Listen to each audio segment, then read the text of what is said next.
E obrigado a todos os presentes aí, né? Eu não consigo ver a todos, né? Mas sejam todos bem-vindos. Eu vou dar início. Agora, o Daniel vai me ajudar passando os slides, tá? E ele já vai começar passando esse slide aí. Eu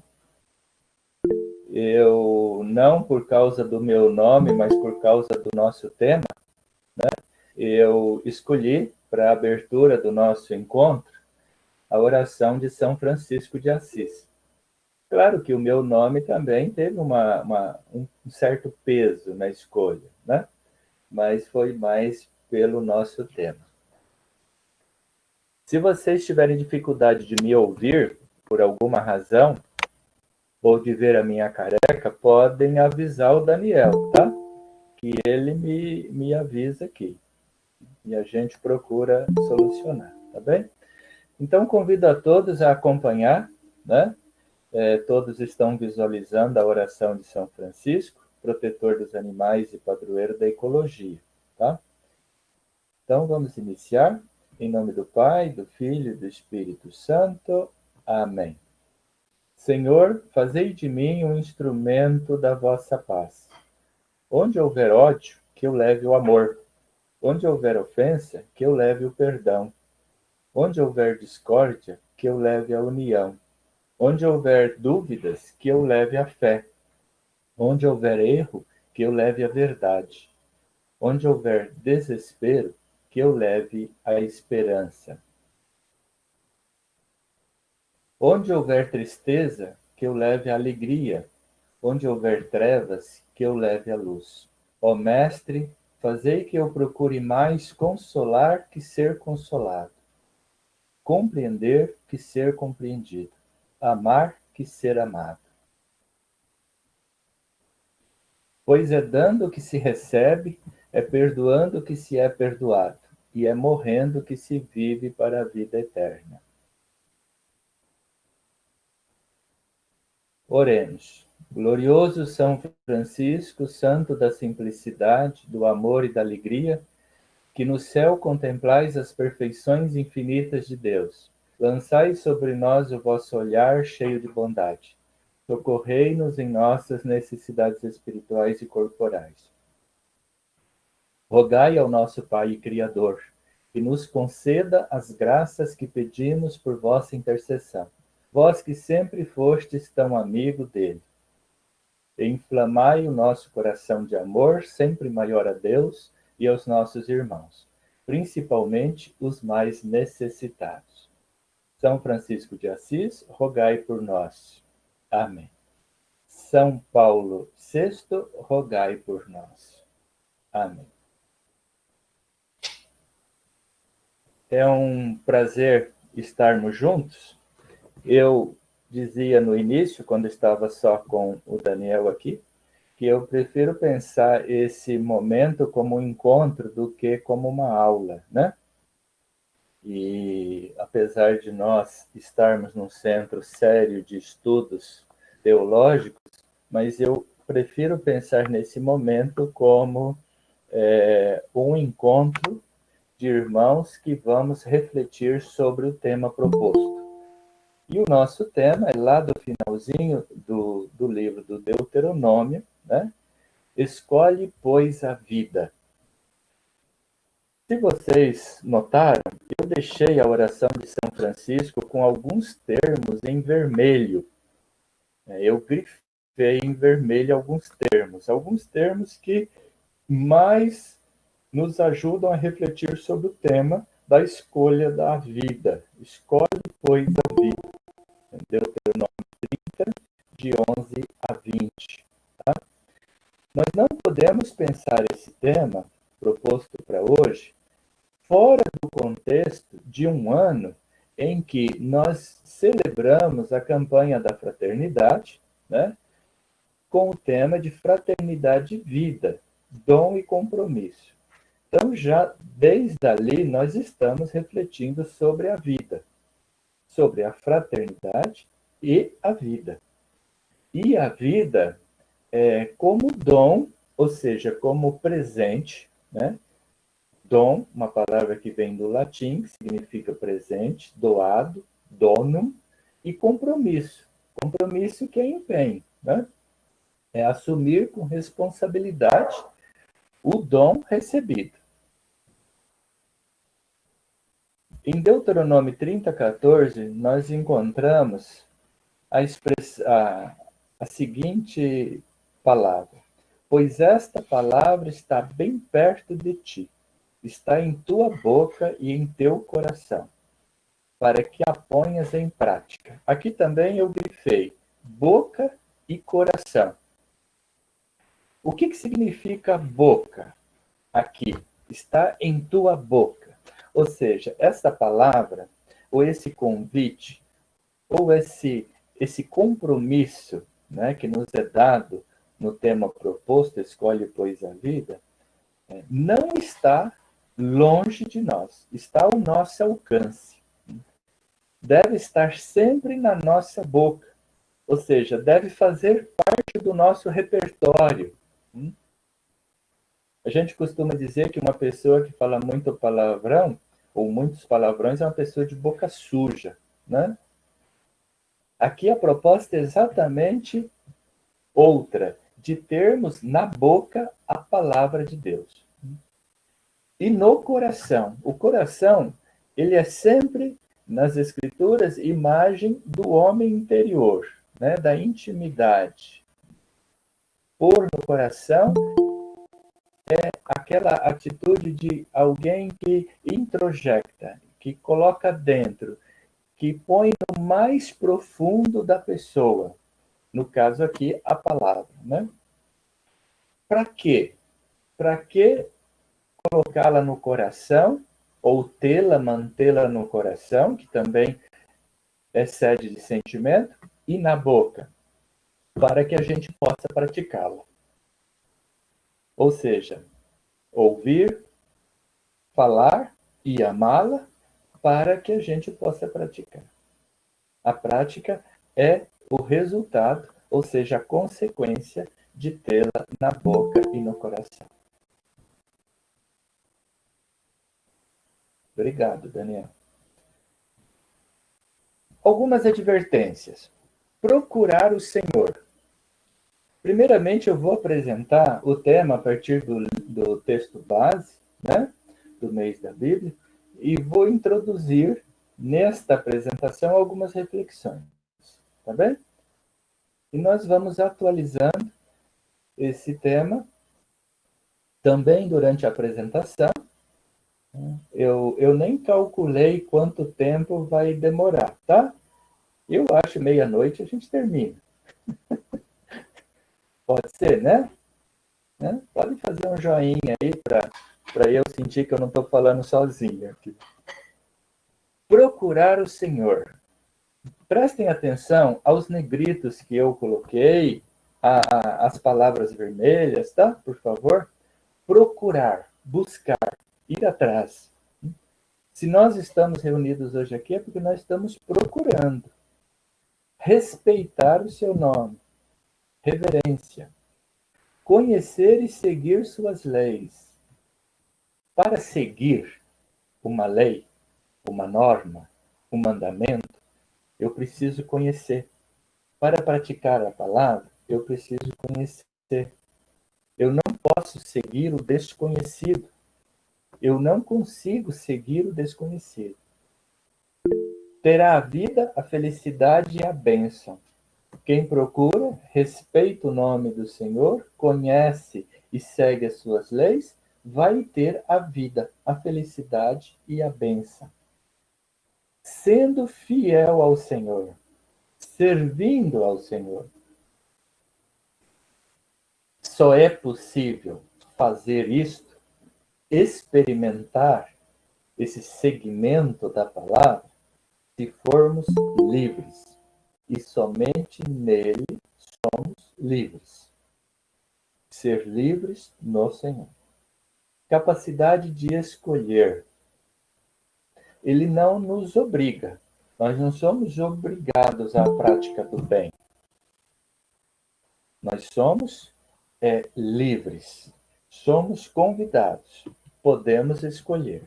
Escolher, somos convidados a escolher a vida, mas podemos escolher contra ela e escolher a morte, assumindo com responsabilidade as consequências, óbvio, né? Pode passar, Daniel, por favor. Escolher. Notem que está em vermelho. Deuteronômio 30, 15 a 20. Escolher entre a vida e a morte, consequentemente, felicidade e infelicidade, consequentemente, ainda, entre bênção e maldição.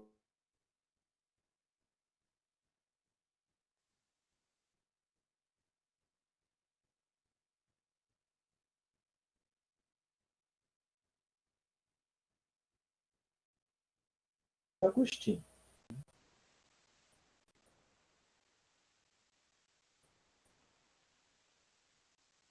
Deus é o Deus da vida. Então, dele não é.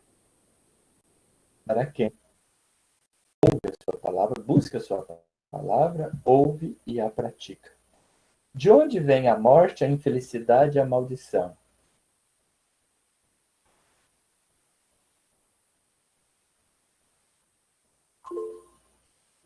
De onde vem, então, a morte, infelicidade e maldição? Vem de nós mesmos, né? Nós somos convidados a escolher a vida, mas podemos escolher, consequentemente, vamos ser infelizes. E, consequentemente, esta escolha é, para nós, uma maldição. Podemos passar. Retomando o texto da ação, o que significa isso, então? Escolher a vida é escolher a paz ao invés, né? Ou melhor, desculpa. Escolher a paz, consequentemente, é escolher também o amor ao invés do ódio.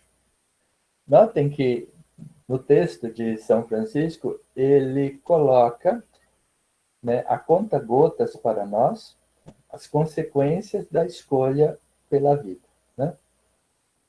Queremos a paz, uma opção pela vida, pela bênção, pela felicidade. Consequentemente, devemos escolher o amor ao invés do ódio, o perdão ao invés da ofensa, a união ao invés da discórdia, a fé ao invés da dúvida, a verdade ao invés do erro, a esperança ao invés do desespero, a alegria ao invés da tristeza, a luz ao invés das trevas. Vamos nos ater um momentinho nesse slide ainda, né? Vamos pensar nas nossas vidas, na nossa sociedade, nas escolhas que fazemos, os rumos, né, que tomam as nossas sociedades, às vezes até as nossas comunidades eclesiais. Buscamos a paz, consequentemente, né, evitamos o ódio, escolhemos o amor, já que apareceu o termo amor logo de início, né? Amor, depois nós vamos aprofundar esse termo, mas aqui ele é querer o bem do outro acima do meu próprio bem. E evitar o ódio, ou seja, ao invés do ódio. O ódio é o contrário, né? É eu querer o meu próprio bem em detrimento, em prejuízo do outro. O perdão, a capacidade de perdão ao invés da ofensa. da vingança, né? Fazendo essa análise, a gente percebe como que nós, mesmo nós aqui presentes, né, participantes da vida da igreja, estudantes de teologia, padres, diáconos, todos nós, tá? Como nós estamos ainda distantes do ideal de amor proposto pela palavra de Deus, né?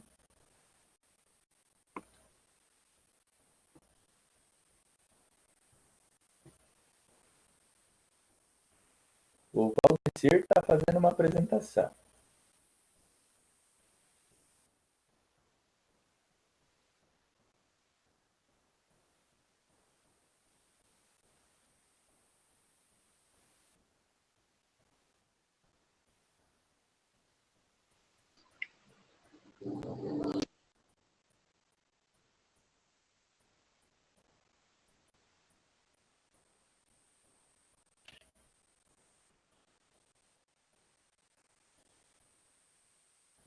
Enquanto vamos ajustando isso, eu vou continuando aqui a reflexão, né? Pra gente, o Daniel cuida da questão.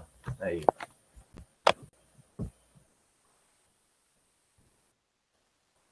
deixa eu pôr aqui.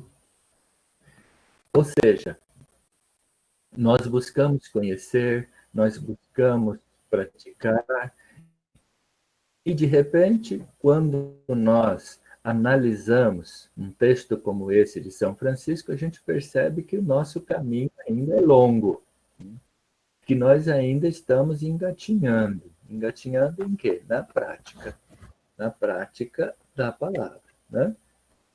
Por quê? Porque por mais que a gente tente escolher o amor, o perdão, a união, a fé, a verdade, esperança, alegria e luz, a gente acaba se envolvendo em ódio, em ofensa, em discórdia, alimentando em nós e nos outros dúvida, erro. Basta a gente ver, hoje, com a tecnologia da comunicação, a enxurrada de fake news que existe, né? Uma verdadeira enxurrada de fake news. Você abre a internet buscando um conteúdo bom e você não sabe se o que encontrou é verdadeiro ou é falso, né?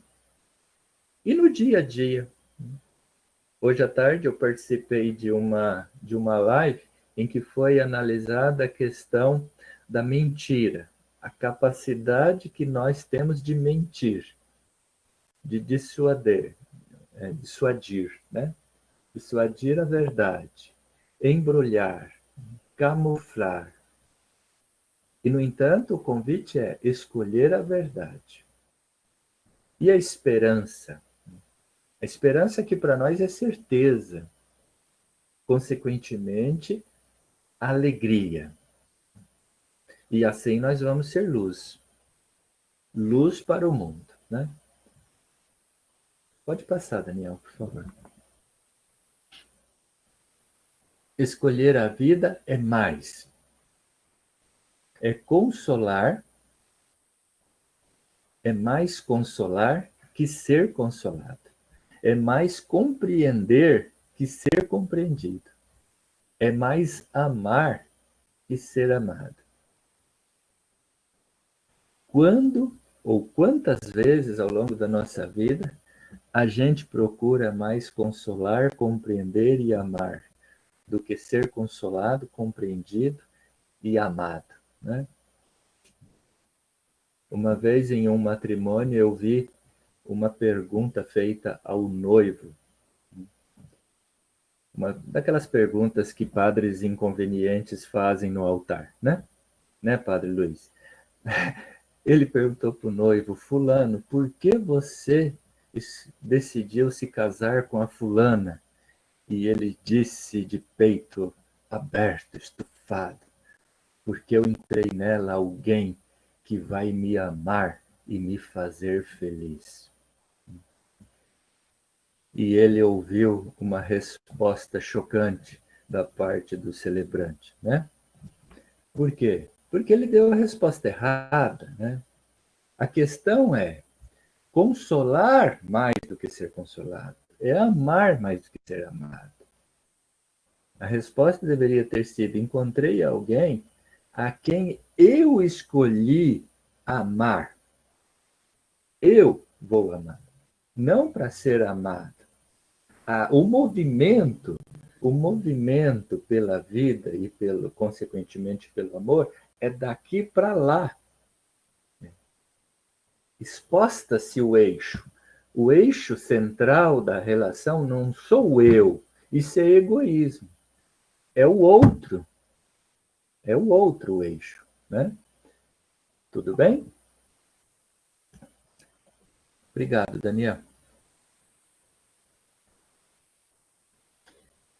Conversão do povo, nova experiência. Vamos analisar esses versículos. Deuteronômio 33. Então o Senhor teu Deus reverterá teu cativeiro e se compadecerá de ti.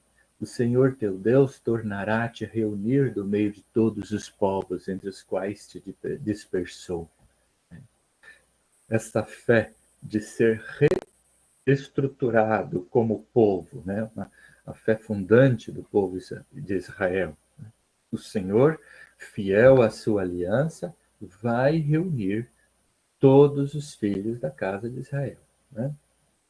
Há poucos dias eu ouvia um rabino falando sobre a chegada do Messias, né, que ainda estão esperando, e ele dizia isso, dessa esperança de que o Messias vai reunir todos os filhos da casa de Israel, né? Os filhos dispersos. Senhor teu Deus circuncidará teu coração e o coração de tua descendência. Ou seja, a marca não é mais física, externa, é o coração. Ou seja, é no mais íntimo, né, no elemento mais íntimo da pessoa. E não só no teu coração, mas da tua descendência. Isso é dito ao povo, né? Obviamente, não a um indivíduo singular. Para que ames o Senhor. De novo, voltamos à ideia-chave, o amor pelo Senhor, teu Deus, de todo o teu coração. E como deve ser esse amor? Esse amor tem que ser total, irrestrito, irrestrito, de todo o coração, de toda a alma, a fim de que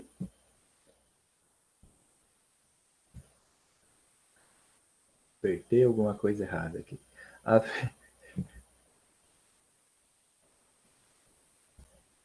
a fim de que vivas.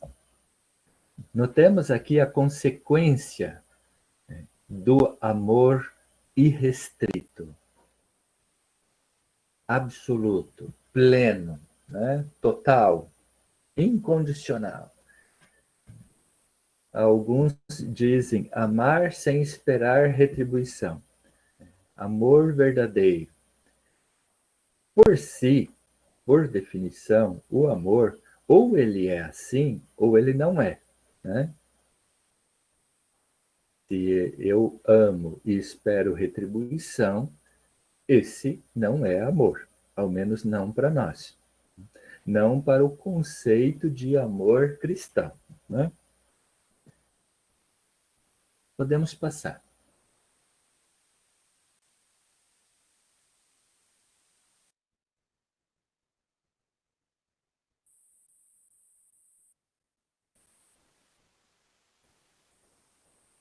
Acho que o Daniel caiu. Não. A essência da fé bíblica, portanto, né? Deuteronômio 6, 4 a 9, é o amor. Escuta, Israel, o Senhor nosso Deus, o Senhor é um. Com isso, já exclui todos os ídolos. todos os nossos egoísmos, todos os nossos ideais. O único Senhor da vida, do povo de Deus, é o Senhor. É Deus, o único Senhor. Amarás o Senhor teu Deus de todo o teu coração.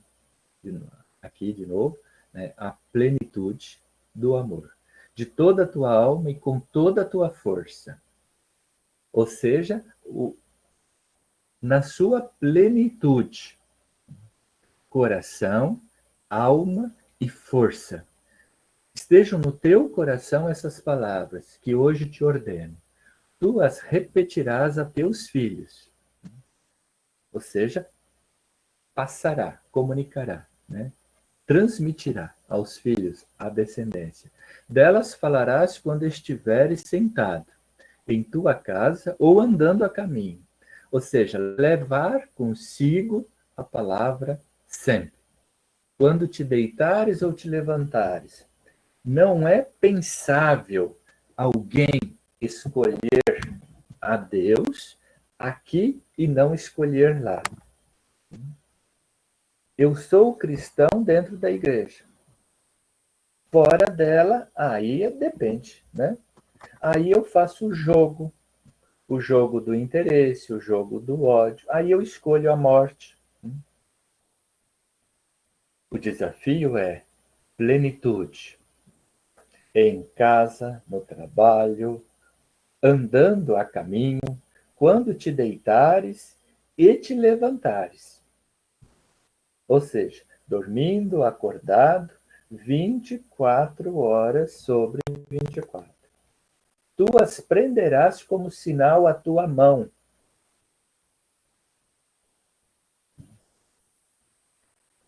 Sinal à tua mão, e as colocarás como frontal entre os olhos. Na mão, nos olhos, né? Tu as escreverás nos umbrais da tua casa e nos teus portões. Sobre esse texto, o padre Luiz também já trabalhou aqui, né, esse mês. Portanto, a palavra presente nas mãos, na ação, né, instrumento de ação, diante dos olhos, como frontal entre os olhos. É como quando a gente diz a uma pessoa assim: eu só tenho olhos para você. Eu só tenho olhos para você. Ou seja, só ter olhos para o Senhor. Umbrais, portões. Umbral é sempre uma peça fundamental, forte, né? Os umbrais têm sempre essa noção de força, que possibilita a passagem, o ingresso para dentro da casa. Essa casa abençoada e santificada é por Deus. Por quê? Porque escolhemos a vida, consequentemente, o amor. Né? Podemos passar. Portanto, falando de amor, né, nós encontramos na cultura, no pensamento filosófico, teológico, né, nós encontramos basicamente três conceitos de amor: o amor eros, filia e agape, que normalmente a gente conhece por ágape, né? Amor eros é um conceito de amor muito antigo também. Ele é de Platão, significa carência de. O pensamento filosófico grego antigo, ele não conseguia pensar Deus como amor exatamente porque concebia o amor como eros. O amor, eros, e dessa palavra eros surgiu várias no nosso idioma atual, né? Como erótico, erotismo e assim por diante, é o amor de carência. O que significa amor de carência? Significa eu amar aquilo que eu não tenho e buscar o que eu não tenho. Por incrível que pareça, é o amor que domina hoje e domina também a nossa vida, tá? Não é distante de nós, não. É aquele amor ou aquela força que me move para aquilo que eu não tenho, aquilo que eu não sou. É o que me faz buscar um título acadêmico que eu não tenho, um emprego melhor do que eu tenho, a pessoa que eu não tenho, a casa que eu não tenho, o carro que eu não tenho, o trabalho e assim por diante. O eros, o amor, nesse conceito de eros ou amor erótico, né, é o amor da criança também. Pelos adultos, pelos pais. Por quê? Porque ele não tem. A criança vive uma situação de carência total de tudo. E depende. E depende. Depende de quem? Depende dos adultos que cuidam dela, depende dos pais, né? Portanto, o amor erótico, ele é a alma da sociedade atual, da sociedade moderna. E talvez de todas as sociedades de todos os tempos. É a alma do capitalismo, do consumismo. Por que que eu vou atrás de comprar algo que eu não tenho para consumir? Porque eu me sinto levado, né, arrastado por essa potência que nós chamamos de amor para aquilo que eu não tenho. Já Aristóteles, discípulo de Platão, concebeu o termo filia, que aqui já muda. Não é o amor por aquilo que eu não tenho, mas por aquilo que eu tenho. Notem que já é um progresso enorme. Se no nível erótico eu tenho carência de aquilo que amo, no nível da filia, ou seja, da amizade, é a felicidade por aquilo que eu tenho. Significa ser feliz por aquilo que eu tenho, não por aquilo que eu não tenho. Né? Espero que eu consiga expressar claramente a ideia. É o amor por aquilo que eu tenho. Mas ainda não é o amor cristão. É no agape de Jesus que nós encontramos o conceito de amor cristão. A superabundância de. Superabundância. Notem que nós partimos de carência, eu busco. Vamos pensar na relação interpessoal. Né? Eu busco a outra pessoa porque eu preciso dela. Como no exemplo do casamento que eu disse. Né? Eu encontrei nela uma pessoa que vai me amar. É o nível erótico. No nível da filia, eu amo e sou feliz pelo que eu tenho. Mas no nível agápico, né, eu tenho superabundância. É quando o amor adquire a maturidade do seu conceito. Em outras palavras, eu amo o outro acima de mim mesmo, acima das minhas carências e necessidades e acima daquilo que eu tenho. O outro, para mim, não é posse minha. É quando a gente coloca o bem do outro acima do nosso próprio bem. Esse é o nível agápico. Né? Eu espero que tenha ficado claro. Mas senão a gente esclarece depois. Podemos passar. Aliança entre Deus e o povo, Fedos. Deus ouviu seu lamento e lembrou-se da aliança com Abraão, Isaac e Jacó. Deus fez uma aliança e permanece fiel. Permaneceu na época do Deuteronômio e permanece ainda hoje, para sempre. E essa aliança garantia a posse da terra, ser portador da bênção, se escolher a vida, consequentemente, amar. Podemos passar?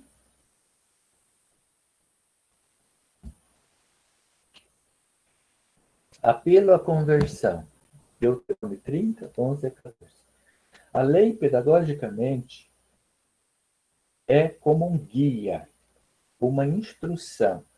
Tem a função de conduzir o povo para Deus e para um agir de acordo com a vontade de Deus. A lei, nos lembra Tomás de Aquino na Suma Teológica, né? No Tratado sobre a lei é uma regra e medida dos atos, pela qual somos levados à ação ou dela impedidos. A lei nos conduz para, nesse caso, lei com L maiúsculo, lei divina, eterna, né? É um guia, uma instrução que nos conduz, ou conduz o povo de Deus para ele. Ou seja, para agir de acordo com a sua vontade. Né? Regra e medida. Guardem esse conceito de Tomás de Aquino. Podemos passar? Sim, este mandamento que hoje te dou, Deuteronômio 30, 11, não é excessivo para ti, não está fora do teu alcance, não está no céu, pois então se diria, quem subiria por nós até o céu para trazê-lo até nós, a fim de que possamos ouvi-lo e praticá-lo? Ela está ao nosso alcance. A lei de Deus não pede de nós algo inatingível, impossível. Viver o amor agápico não é impossível. Não é coisa para santo, para mártir, para herói. É para todo ser humano. Todo ser humano. Todo ser humano que busca, ouve, acolhe a palavra. Né? Podemos passar. Israel, nós, deve amar a Deus com todas as suas forças. Né? Se ouvires a voz do Senhor teu Deus, guardando todos os seus mandamentos e seus preceitos escritos nesse livro da lei, e se voltares ao Senhor teu Deus de todo o teu coração, de toda a tua alma, todo o coração e toda a alma, como a gente já refletiu, não vamos nos ater muito aqui. Né? Esse é um apelo à conversão. Em Deuteronômio 30, 11. Podemos passar. Sim, a palavra está bem perto de ti, está em tua boca e em teu coração, para que a ponhas em prática. Não é distante, não é inatingível, está próximo de nós para que seja posta em prática. Interessante que o nosso texto base frisa a repetição do termo cumprir, né? Cumprir. Cumprir os preceitos. Cumprir a lei de Deus. Que para o antigo povo, Deus é um emaranhado de leis, como nós já vimos, né? Nas outras lives, nos outros encontros. Mas para nós cristãos é muito fácil. Para cumprirmos com perfeição toda a lei, basta amar a Deus e ao próximo como a nós mesmos. Pronto. Em uma palavra, resumimos toda a lei e os profetas. Misericórdia e caridade. A lei é caminho de vida e felicidade aberto a todos. O que é misericórdia? Misericórdia, né, nós encontramos nesse termo nesse termo tanto o termo coração quanto miserável. Miser, em latim, é o pobre, é o miserável, né? E cordis, o coração. Então, é você colocar, né, o miserável, a pessoa que precisa do seu amor, do seu perdão, no coração. Isso acontece em plenitude, em absoluto, somente com Deus, né? Ele é não o misericordioso, mas digamos a misericórdia com M maiúsculo. Nós praticamos, às vezes, uma proximidade de misericórdia em relação aos nossos irmãos, né? E caridade. Caridade que é amor. Quem ama é misericordioso. Podemos passar. De novo, lembramos Tomás de Aquino, que faz uma distinção nas leis. Ele chama de lei eterna a lei, a lei eterna não é mais que a razão da sabedoria enquanto diretiva de todos os atos e emoções. O que é a lei eterna? Não é a lei divina. A lei eterna é a lei que está em Deus, são as determinações que existem, que Deus toma ao criar o universo.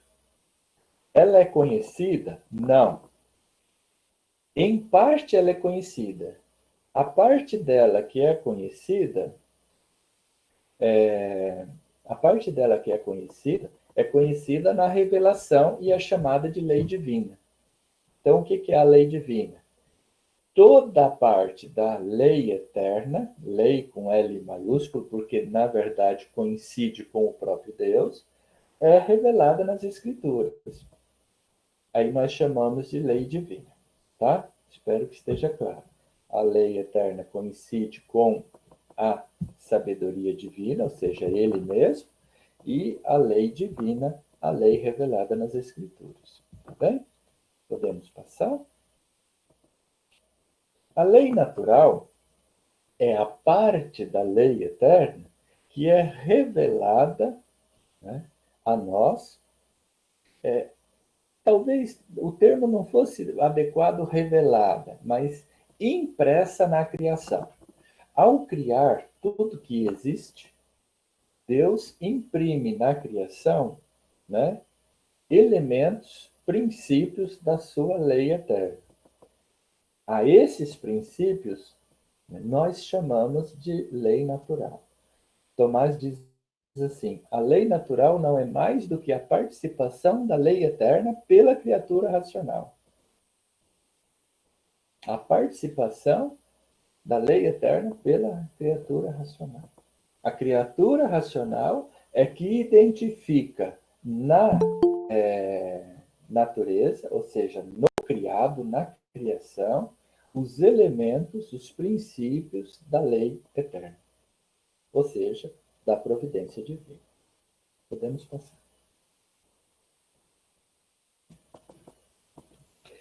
E a lei humana, consequentemente, né, é aquela ordenação da razão para o bem comum, promulgada pelo chefe da comunidade. É aquilo que a gente chama de direito posto, ou direito positivo, né? E os pósito, para a gente complicar um pouco. Mas, na verdade, é a lei que os homens colocam, né? Direito positivo. Seja ela à disposição de uma comunidade eclesial, ou, no caso, direito da igreja, direito canônico, ou do Estado, né? Com os vários ramos. Para Tomás, o que interessa é distinguir a noção de lei. De qual lei se trata, então, aqui, em Deuteronômio?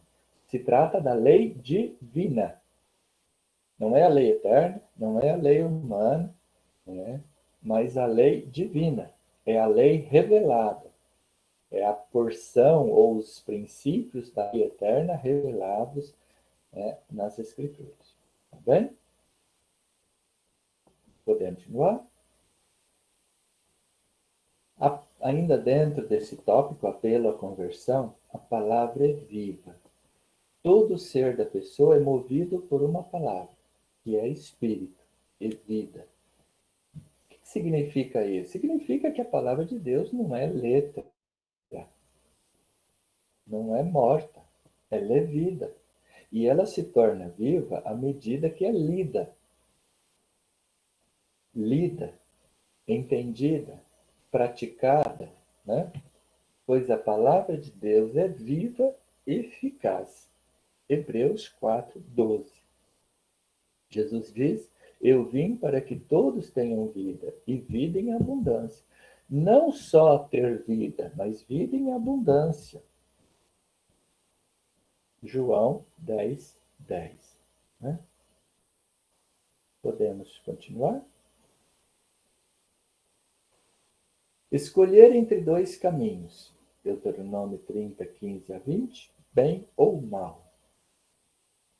Vê, hoje ponho diante de ti a vida e a felicidade, a morte e a infelicidade. Eu que hoje te ordeno, ames o Senhor teu Deus, andes nos seus caminhos, guardes os seus mandamentos, suas leis e seus costumes. Notem os negridos. Amar, andar, ou seja, pautar a vida segundo os princípios da palavra, guardar os mandamentos. Guardar significa obedecer, observar, né? Leis e seus costumes. Então, viverás e te tornarás numeroso. Mais uma vez eu lembro, o texto está falando ao povo, né? Não ao indivíduo. E o Senhor teu Deus te abençoará na terra, onde entras para dela tomares posse. A retribuição aqui é manifestada como entrada na terra, tomar posse da terra. Né? E hoje podemos dizer que é a visão beatífica. Pode passar, Daniel. Antes nós vimos a vida, agora a morte, nos versículos 17 e 18. O oposto. Se você não fizer aquilo que leva à vida, mas se teu coração se desviar, se não o escutas, se te deixas arrastar a prosternar-te diante de outros deuses e servi-los, eu hoje vos declaro, desaparecereis totalmente. Não prolongareis vossos dias no solo em cuja posse vais entrar, quando atravessares o Jordão. Note que está na nossa mão, está nas mãos do povo. Deus oferece os caminhos, o bem e a ausência do bem que nós chamamos de mal, né? Cabe a nós a resposta. Pode passar? Escolher, portanto, entre a vida e a morte, o bem e o mal. A forma de concretizar a aliança é guardar, cumprir os mandamentos. Em uma palavra, como eu repetia também nos nossos encontros presenciais do ano passado, né? Nos 3 encontros, aqueles fins de semana, no final, em uma palavra, resolvemos toda a questão. Amar, amar, amar. Amar, amar, amar. Por que eu coloquei 3 vezes? Para lembrar a noção de trindade de perfeição, né? Pode passar. Escolher entre os dois caminhos, portanto, o bem, evoca a síntese, né, da lei contida nos 10 mandamentos. Em relação a Deus, o amor a Deus, ao nome de Deus, as festas divinas, e entraria no quarto os pais, né? Já começa uma relação com o outro, não mais com Deus, como honrar os pais, não matar, não adulterar, não roubar ou furtar. Aí, em relação à palavra dada, né? Os falsos testemunhos.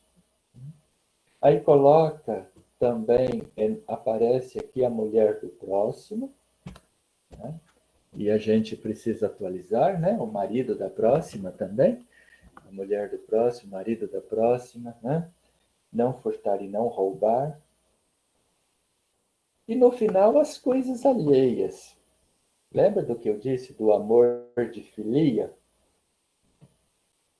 Quem ama agapicamente, quem vive o amor agápico, não tem dificuldade em cumprir todos esses princípios. Por quê? Porque vai amar a Deus, vai honrar o seu nome, vai honrar suas festas, vai honrar pai e mãe, vai escolher a vida, portanto não vai matar, vai buscar o bem do outro acima de tudo, portanto não vai adulterar, vai ser feliz com o que tem e querer o bem do outro, portanto não vai roubar, não vai desviar, não vai fraudar, não vai furtar. E ama a verdade. Por quê? Porque deseja, né, que o outro viva também na verdade. Respeita a mulher, o marido do outro, né, da outra, e respeita todas as coisas que não lhe pertencem. Né? Portanto, vive a plenitude. Podemos passar? Escolherás a vida, Deuteronômio 30:19, para que vivas tu e tua descendência, amando o Senhor teu Deus, escutando a sua voz e ligando-te a Ele. Nisto está a tua vida e tua longevidade, para habitares no solo que o Senhor teu Deus jurou dar a teus pais, Abraão, Isaque e Jacó. Essa é a consequência da escolha correta, né, pelo bem. Podemos passar? Bem e vida, mal e morte. Deus propõe um caminho pedagógico para o seu povo e dá liberdade. Nós não somos obrigados a seguir o bem, a vida. Podemos optar contra a vida, contra o bem, consequentemente, o mal e a morte. Ali nós encontramos também que eu quis contemplar uma advertência contra a prática da idolatria, né? Idolatria que pode ser configurada hoje através de pessoas, né? De ideais, do ter em detrimento do ser. De novo, voltamos àquela imagem. Hoje impera na nossa sociedade, às vezes até nas nossas comunidades, o amor eros. O amor eros que alimenta a sociedade de consumo, a exploração, os regimes corruptos, né? Que alimenta, né, a vida moderna, infelizmente. Né? Alguns vivem a felicidade da filia, e nós, cristãos, tentamos atingir o amor agápico. Eu digo tentamos porque é um desafio contínuo, né? É um desafio contínuo. Podemos passar. Eu já estou caminhando para a gente encerrar, tá? A vida e a morte, a felicidade e a desgraça dependem da opção histórica que o povo faz entre Deus, o Senhor da liberdade e da vida, e os ídolos que produzem escravidão e morte. Então viverás e te tornarás numeroso, e o Senhor teu Deus te abençoará na terra onde entras, para dela tomares posse. Podemos passar? A finalidade de sua missão, da missão de Israel, é amar ao Senhor, andar em seus caminhos, guardar seus mandamentos. Tá? Os mandamentos têm a finalidade de ajudar o povo a percorrer os caminhos de Deus. É a função pedagógica que nós vimos, né? As bênçãos são recompensas, né, pela fidelidade ao projeto da aliança feita com Deus. Qual é a consequência da escolha certa? Qual é? A bênção. Hoje, em uma linguagem bem simples, como seria? Felicidade, com F maiúsculo. Aquilo que Tomás chamaria de visão beatífica, né? A felicidade perfeita, máxima, né?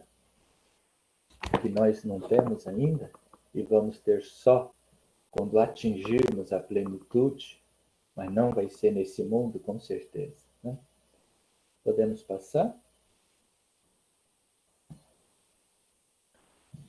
Papa Francisco nos lembra, né? E eu, já que vocês estão me ouvindo há 1 hora, né? Eu acho que eu pararia aqui, né? O Senhor, Papa Francisco nos lembra, o Senhor deu-nos a liberdade de amar, de caminhar pelas suas estradas. Assim somos livres para escolher. Eu sou um antigo amante de ditados populares, né?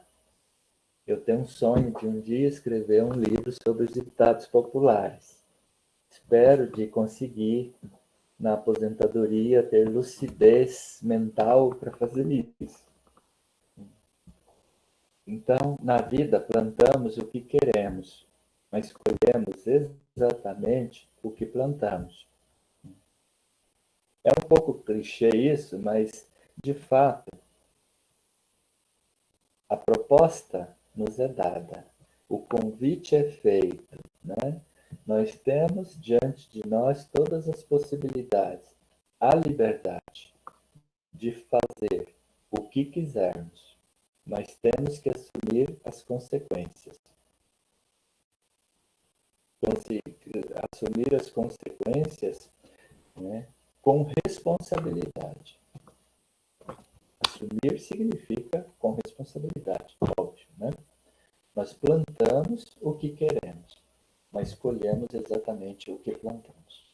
Bem? Eu acho que eu fico por aqui para não pesar muito, né? Não vou continuar, não. Podemos passar para as perguntas. Eu tinha posto mais, acho que 4 slides.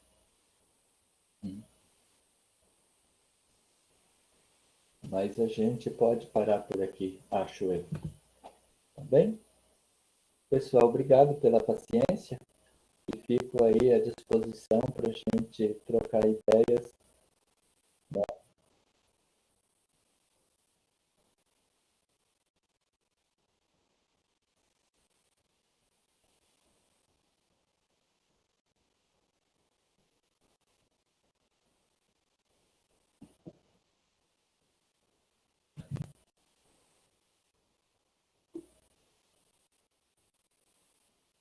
Sim, eu estou com medo da pergunta.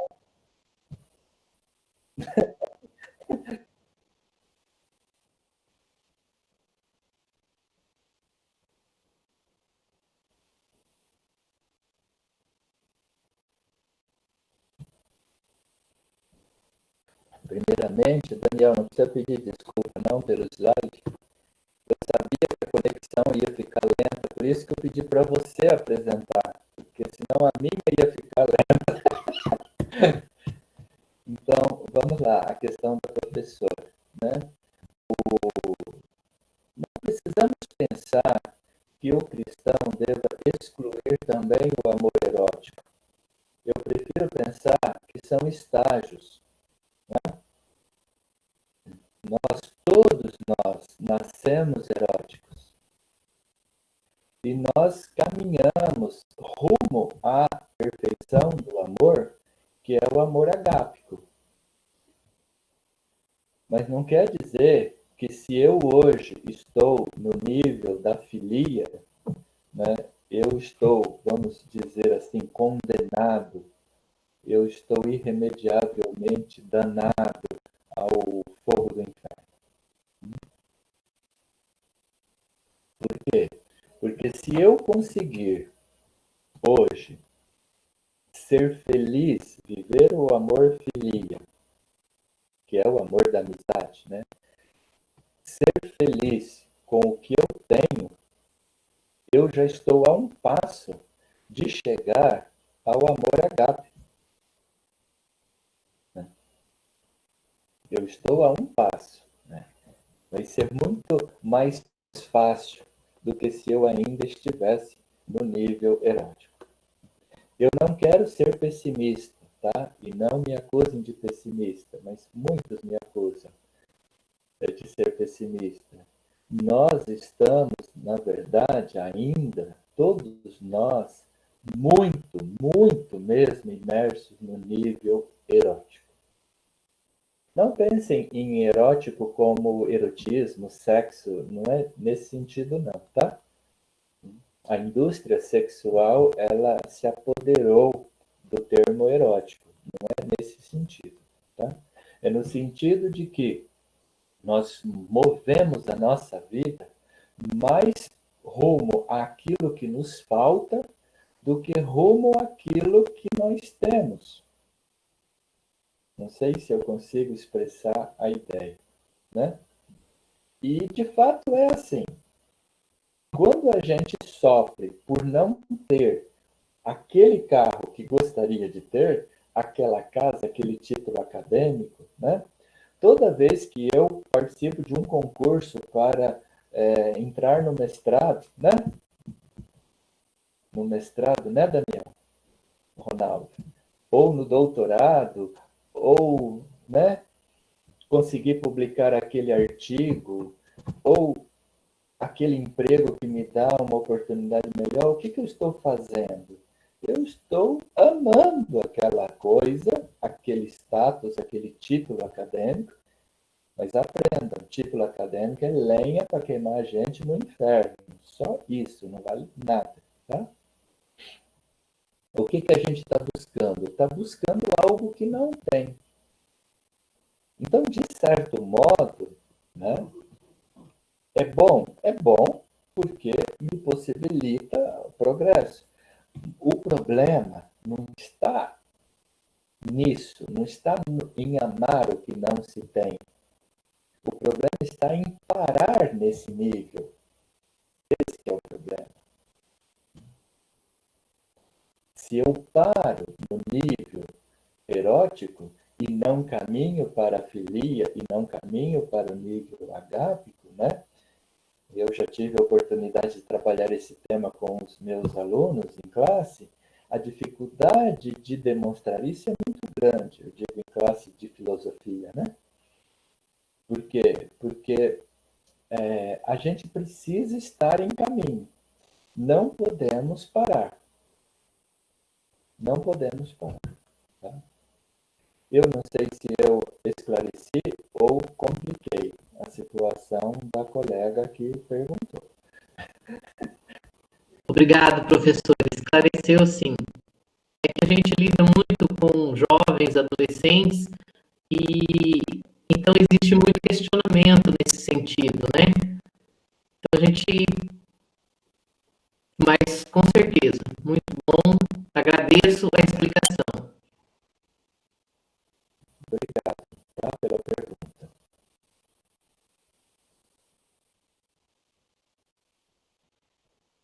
E lá,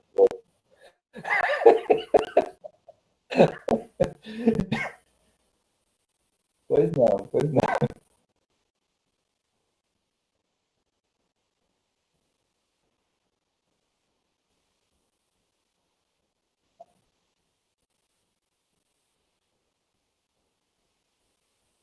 Deu uns break aí na tua fala, você pode repetir?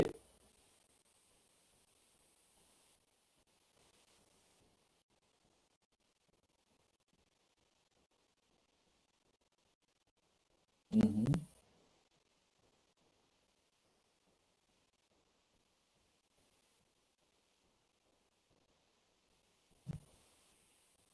E ele ainda diz que é meu amigo. Isso que é o pior, é essa falsidade, né? Olha, obrigado pela pergunta. Não tão difícil de responder quanto difícil de viver, né? Porque nós temos que levar em conta a nova aliança que é consumada em Jesus, que se apresenta, né, como a revelação, com R maiúsculo, de todo o projeto do Pai, né, e que nos deixa em uma palavrinha só a síntese, a consumação de toda a lei e dos profetas, ou seja, amar. E por mais que a gente tente viver esse mandamento, eu novamente não quero ser pessimista, eu estou convencido de que nós ainda não conseguimos nem entendê-lo, muito menos vivê-lo, né? Em que sentido? Falar que nós temos como meta, né, meta ou consequência natural de escolher a vida, ou seja, de acolher, né, a lei de Deus e acolher o convite que Deus faz, nós temos como meta o amor em nível agápico, né, o amor da plenitude. Nós ainda estamos muito distantes de efetivá-lo. Por quê? Porque amar não é dizer te amo. Viver a lei de Deus em plenitude não é dizer eu sou uma pessoa temente a Deus. Não é ler e entender o texto da lei. Significa praticar 24 horas por dia, nos pensamentos e na ação. 24 horas por dia. Não significa um sentimento. Amar aqui não é um sentimento. Escolher a vida não é dizer eu escolho a vida. É praticar o valor da vida. Primeiramente, nós pensamos na vida humana, mas hoje alargamos para uma ecologia total, né? Nós temos que pensar na vida em geral, o princípio da vida em geral, né? E nós estamos distantes disso. Para ter uma ideia, a distância é até mesmo em nos amarmos. Toda vez, por exemplo, que eu como ou bebo alguma coisa que eu sei que me faz mal ou não me faz bem, eu não estou amando a mim mesmo. Se eu tenho dificuldade de me amar, imagina amar os outros. Se nós temos dificuldade em amar dentro da própria família, imagina fora dela. Se nós temos dificuldade de viver, né, viver os princípios da lei dentro da nossa própria comunidade, imagina fora. Imagina no mercado de trabalho. Imagina amar a pessoa que me odeia, que me ameaça, que me persegue. A pessoa que me dá rasteira no trabalho, que quer me derrubar, né? Ali está o desafio. Eu acredito que se nós tomássemos consciência hoje da distância que existe entre o ideal do amor cristão com a nossa prática desse amor, tomando consciência do abismo que existe entre esses dois níveis, digamos, já é um grande passo dado. Acredito que nós ainda nem tomamos consciência. Nem tomamos. Me chamou a atenção na fala do Padre Léo outro dia, quando ele disse que algumas pessoas em Maringá o acusam, os acusa, né? De quando fala de pobre, de necessitado e tal. Ah, você gosta deles? Leva para casa. Gosta do estrangeiro, do foragido? Leva para tua casa. E aquilo me tocou porque quantos de nós têm condições de, passando pela rua, condições de amor, eu quero dizer, né? Condições reais de efetivar isso. Encontra um cristão dormindo lá na calçada, você pega e leva para casa. Dá a ele um banho quente, um prato de comida, roupa limpa e dá a ele uma noite digna de ser humano. Quantos de nós têm condições de fazer isso? Para a maioria de nós, esse seria um ato heróico. Não sei se eu consigo expressar a ideia que eu estou nem pensando, mas o que eu estou sentindo, né? O meu sentimento é de uma distância abissal entre o ideal da cruz, o amor agápico, que é o modelo de amor para nós, que é morrer pelo outro, ou nós caminhamos para isso, ou não tem sentido nada do que fazemos, e a realidade, o nível em que nós estamos. Digamos que nós estamos abaixo de zero e o ideal cobra de nós 1000. Mas eu repito, se tomarmos consciência disso e isso nos incomodar, já é um grande passo. Porque a maioria hoje não se incomoda. A maioria acha que é assim mesmo que funciona. O que funciona hoje é a competição, é a rivalidade, é o ódio, né? É a fake news, ou seja, é a mentira, é a calúnia.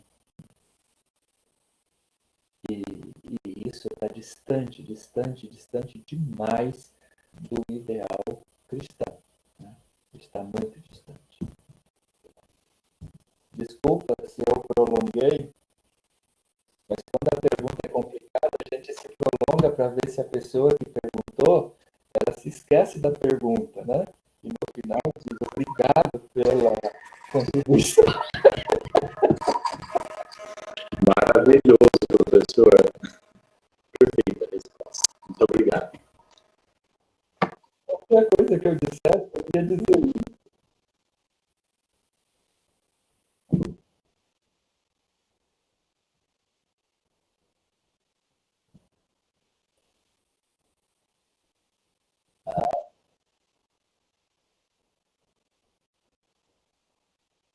Que bom. Já tenho 2 aí, ó, para colaborar nessa empreitada. Desde o tempo que o Ronaldo era meu aluno, né, lá em Maringá, que eu percebo esse ideal de fazer uma pesquisa sobre os ditados. Que bom. Ele é solidário, para dar um apoio.